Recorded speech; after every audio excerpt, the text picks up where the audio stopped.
Examinando as Escrituras, estamos no livro dos Salmos, capítulo 36. Vamos ler a partir do versículo de número 4.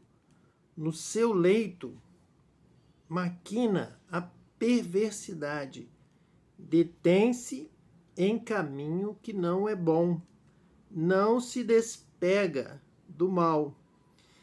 Aqui Davi está falando a respeito da vida do ímpio, do coração do ímpio, das suas práticas. Então, ele possui o mal o atormentando, até mesmo no seu leito. Ele leva para a cama aquele pensamento, aquele sentimento ruim da iniquidade, da impiedade, da transgressão, e ele está pensando de tal forma que quanto mais ele aumenta a maldade, quanto mais ele prevalece sobre alguém enganosamente, mais ele está se vangloriando, ele está presumindo da sua iniquidade, ele está se sentindo lisonjeado. É o que nós estamos acompanhando nessa sequência. Estamos citando algumas palavras que se encontram nos Salmos. Você pode reler os Salmos anteriores, até mesmo o início do Salmo 36, que utilizam estas palavras para definir este ímpio, que então no seu leito, para completar o dia, é uma palavra profética, é uma palavra inspirada, é uma palavra reveladora do pensamento, do coração, do sentimento do ímpio. Ele então, ao deitar, ele vai consultar o seu travesseiro, ele vai conversar com o seu pensamento, com ele mesmo. E ele ali vai continuar planejando, maquinando a perversidade. Ele está se enganando, porque Deus é bom, Deus é reto, Deus ama a justiça. Ele está ao contrário do pensamento de Deus, ele está pensando de forma diferente. Então ele não está agradando a Deus. Então ele será condenado, porque nós fomos criados por Deus e para agradá-lo. Deus é Senhor, Deus é dono da nossa vida. E se o seu pensamento é contrário ao pensamento de Deus, é um pensamento perverso, você já está condenado, você já está morto, você está agindo errado, você está entrando já em condenação. E nós aprendemos algo aqui muito importante, muito interessante sabermos sobre a vida, a existência do ímpio. Ele, quando está em um processo de reinado, o ímpio às vezes está em um cargo, o ímpio está desempenhando um papel na sociedade, tanto a sociedade quanto os céus, os anjos, os arcanjos, os anjos guardiões e mesmo Deus, ele permite, a sociedade também, os homens também, permitem muitas vezes que ele cumpra aquele ministério ou aquele reinado, aquele governo, aquela situação que já estava em andamento. Então, para que não haja também desonestidade, quebra de contrato, de acordo, então tanto os céus quanto a terra permitem que aquele ímpio fique até cumprir o seu papel. Há para ele um tempo determinado. Mas quando acabar o seu tempo, ninguém o suporta. Ninguém vai querer continuar lidando com aquela pessoa ímpia, desonesta, aquela pessoa extremamente egoísta, que quer prevalecer, quer ser o único a receber os ganhos. Ele é uma pessoa que está agindo de forma a roubar os seus semelhantes, não está ajudando o seu próximo, está apenas tirando proveito da situação. Então ninguém vai querer que aquela pessoa continue atuando. Acabou o seu tempo, chegou o tempo. Então a palavra de Deus traz para nós essa interpretação nos Salmos. Você verá que ele vai desaparecer, porque os céus já não suportam mais aquela vida no comando de outras vidas. É algo muito importante. Se estão chegando aos céus reclamações, lágrimas, dor, opressão, sofrimento, por exemplo, como o povo de Israel ali no Egito, e subiu aos céus o clamor do povo de Israel, que estava sofrendo na mão daqueles que o oprimiam, do faraó, do seu tempo, dos egípcios, dos que os castigavam, dos que davam agora para eles um trabalho impossível de ser realizado. Então o povo judeu, com a maior boa vontade, tentando fabricar ali os tijolos no Egito, porém o trabalho foi aumentado de tal forma que eles já não conseguiam mais cumprir o seu papel. Era tudo que eles queriam, ser honestos, trabalhadores, se esforçarem e cumprirem o que lhes fosse dado a fazer, e eles teriam alimento, teriam a casa, poderiam continuar morando ali no Egito e permaneceriam. Nós percebemos que o texto nos traz essa intenção do povo de Israel.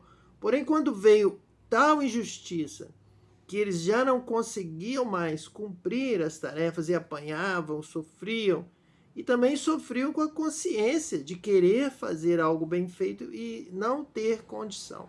Tudo isso sobe aos céus, toda essa injustiça sobe aos céus. E os céus abrem ali um inquérito de justiça de Deus, de juízo, de julgamento daquela situação. Então vem o decreto da impiedade, da iniquidade, da maldade. Então Deus vai agir. Deus ordena aos seus anjos. Eles então vieram e tiraram Israel do Egito. Isso é um exemplo que nós temos aqui na palavra de Deus, examinando as Escrituras sobre essa situação do ímpio. Então hoje, e em qualquer período da história, quando um império, um governo, um reinado, um presidente começam a agir com injustiça contra o povo, o seu tempo já está contado. Breve você verá, ele vai desaparecer, vai passar. Este modelo vai passar. Se esse modelo é injusto, ele vai passar. Ele não vai prosperar. Deus vai intervir. Deus faz justiça.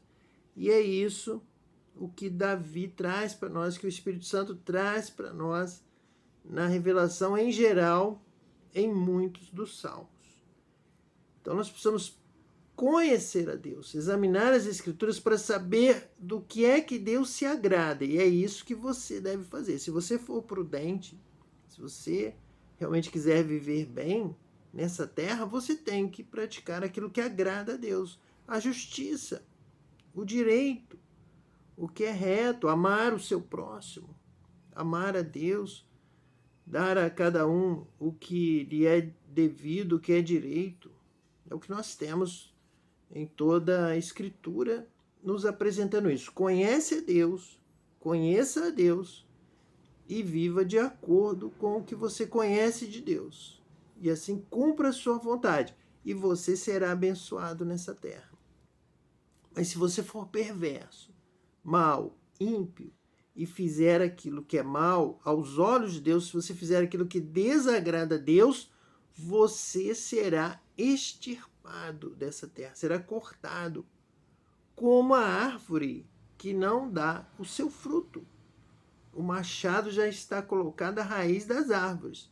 Aquela que não dá esse fruto de justiça, de amor, de retidão, de fazer a vontade de Deus, essa árvore será cortada e lançada no fogo. Mas aquela que dá bom fruto será podada, será cuidada para que dê mais frutos. Então você realmente deve ter uma vida que dê frutos. O que significa dar fruto? É fazer aquilo que agrada a Deus. É como o fruto que você se satisfaz, você se alimenta. O fruto traz vida. O fruto é um alimento caro, é uma bênção. Você é uma bênção para o mundo, dando frutos que trazem vida, cura. Sua folha traz cura, o seu fruto satisfaz, traz alegria. E é essa a vontade de Deus, Que você seja um semeador da paz, um semeador da alegria, que dê frutos de paz, frutos de alegria.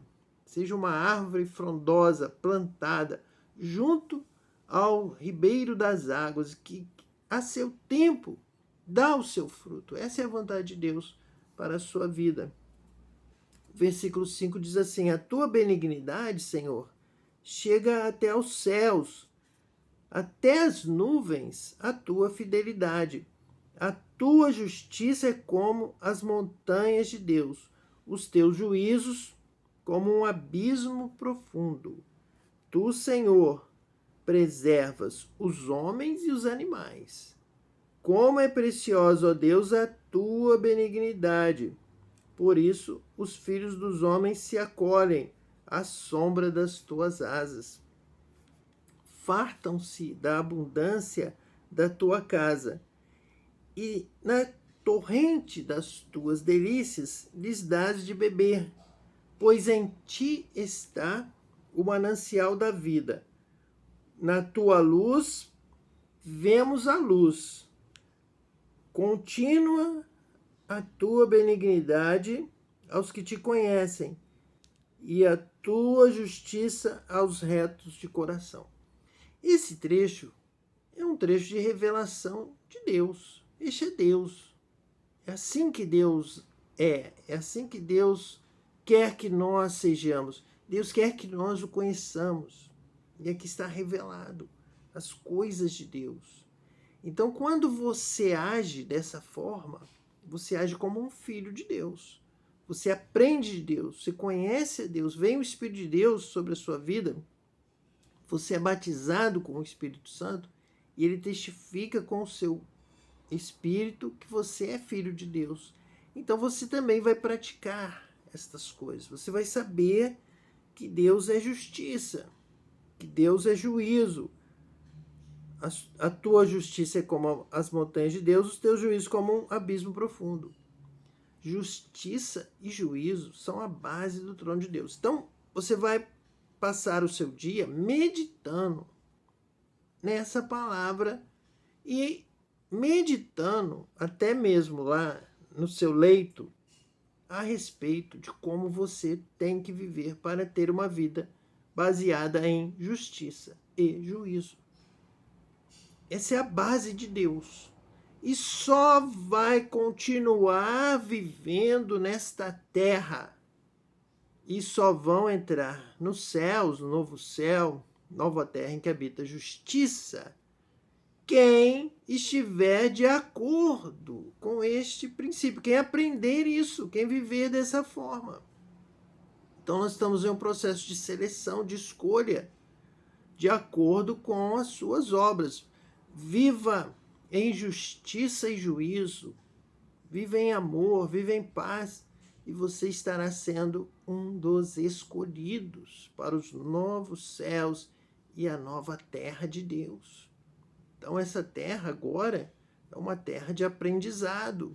Nós precisamos conhecer a Deus, precisamos buscar a Deus. Deus preserva os homens e os animais. Então, nós precisamos examinar as Escrituras e andar de acordo com essa palavra.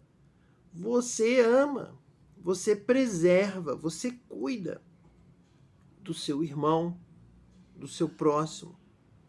Você zela pela vida na terra, porque Deus é amor, Deus é assim. Deus é nosso Pai. Eu tenho que ser assim, eu tenho que preservar os homens e os animais. Eu tenho que tratar com justiça os homens e os animais. Porque eu sei que o meu Pai, eu sei que o meu Deus é assim.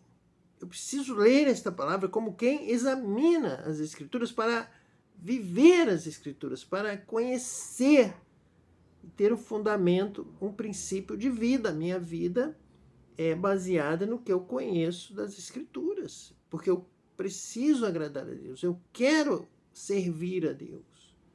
Eu sei que a minha vida está nas mãos de Deus. Eu sei que eu fui criado para viver eternamente com Deus. Então eu tenho que andar com Deus, conhecer, prosseguir e conhecer a Deus e praticar a sua vontade. Eu preciso conhecer. E quando eu conhecer, Eu não posso dar desculpas para não praticar, porque eu não quero preservar a vida de ninguém, eu não quero ouvir o problema de ninguém, eu não quero ter que deixar os meus afazeres, os meus interesses para prestar atenção nos afazeres, nas necessidades do meu irmão.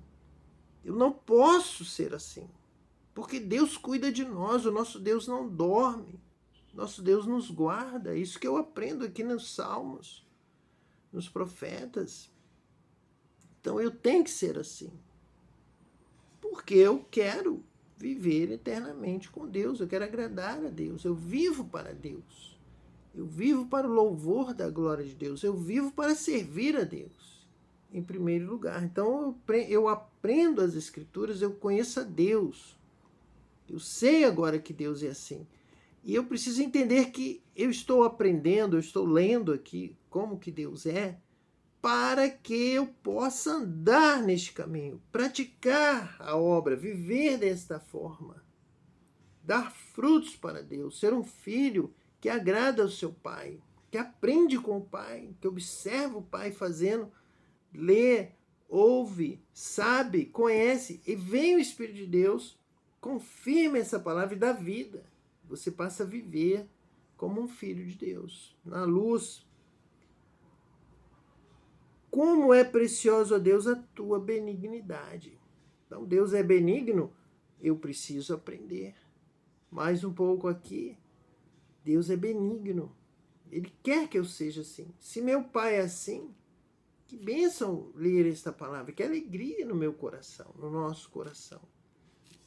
Deus é benigno. Isso é bom para mim, saber que eu lido com um Deus benigno, que cuida de mim, que tem paciência comigo, que me ama, que é bom todo tempo, criou tudo, viu que era muito bom. Para Deus, importa que as coisas sejam boas para mim, para você, para a humanidade. Nosso Deus é benigno, Ele faz tudo bem e tem paciência para que a gente possa aprender e também passar a fazer as coisas certas, as coisas boas. Fartam-se da abundância da tua casa, pois em ti está o manancial da vida. Na tua luz vemos a luz. Continua a tua benignidade aos que te conhecem e a tua justiça aos retos de coração. Então nós temos que aprender a ser retos de coração. Nós somos filhos de Deus, temos que andar na luz, temos que falar a verdade uns com os outros, temos que amar como Cristo amou, ser reto de coração e não perverso. Este texto, o Salmo 36, começou falando sobre o coração do ímpio, a voz da transgressão está sempre diante dos seus olhos. Ele não tem temor, não há temor de Deus diante de seus olhos. Agora, nós chegamos aqui ao versículo 10, dizendo que a justiça de Deus é contínua, está continuamente sobre os retos de coração e os que conhecem a Deus, que examinaram a Escritura hoje, aprenderam que Deus é bom, que Ele é benigno, que Ele cuida de nós, que Ele preserva a nossa vida. Então a bênção de Deus está sobre a sua vida. Se você agora tomar este propósito, assumir então na sua vida esta causa, passar a viver para isso, a sua razão de viver é agradar a Deus. Então Deus te batiza com o Espírito Santo, cuida de você e a benignidade de Deus estará sempre sobre a sua vida. Vamos orar neste momento. Senhor, em nome de Jesus o Cristo, nós clamamos agora por esta vida, que tem agora este propósito renovado, Deus, de te agradar, de fazer a tua vontade, de viver para ti, Senhor, para te louvar, para fazer aquilo que te agrada, ó Deus, para a glória do teu nome. Abençoa esta vida, ó Deus, que ele receba agora a tua benignidade, a cura, a libertação, a salvação da sua vida, que seja sobre ele, Pai, a tua bênção, hoje para todos sempre. E nós também intercedemos, Senhor, por todas as famílias das nações, sobre toda a terra, que venham ter conhecimento de ti, da tua vontade, para te obedecer e também serem abençoados, recebendo dos céus a tua benignidade. O Senhor preserva a vida de todo o Senhor que te conhece. Então nós te pedimos que a luz do conhecimento, Deus, da tua palavra, das escrituras, cheguem, Pai, para todas as vidas, sobre todas as nações da terra. Pedimos a tua bênção, a tua paz, que o teu amor seja derramado sobre todos os corações. Nós cremos neste milagre da salvação, ó Deus, alcançando todas as famílias das nações, sobre toda a terra. Por isso nós já oramos com amor por essas vidas e te agradecemos em nome de Jesus, o Cristo. Amém. E que Deus te abençoe eternamente.